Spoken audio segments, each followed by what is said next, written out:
തെരുവുനായ ശല്യത്തിൽ മൃഗസ്നേഹികളെ പരിഹസിച്ച് സുപ്രീം കോടതി.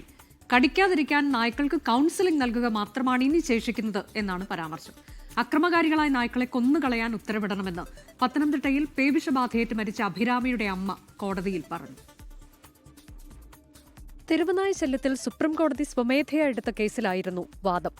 തെരുവുനായ ആക്രമണത്തോടൊപ്പം തെരുവുനായ്ക്കൾ മൂലമുണ്ടാകുന്ന അപകടങ്ങളിലും സുപ്രീം കോടതി ആശങ്കയറിയിച്ചു.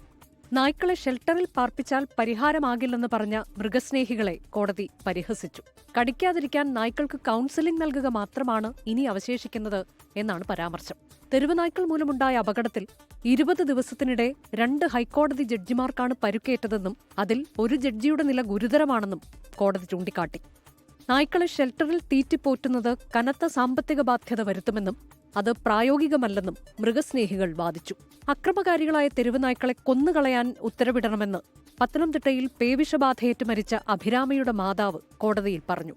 പാർപ്പിക്കാൻ കേന്ദ്രങ്ങളില്ലെങ്കിൽ തെരുവുനായ്ക്കളെ തെരുവിൽ നിന്ന് മാറ്റാനാകില്ലെന്ന് ആമിക്കസ് ക്യൂറി കോടതിയെ അറിയിച്ചു. കേസിൽ നാളെയും വാദം തുടരും. 24 ഡൽഹി.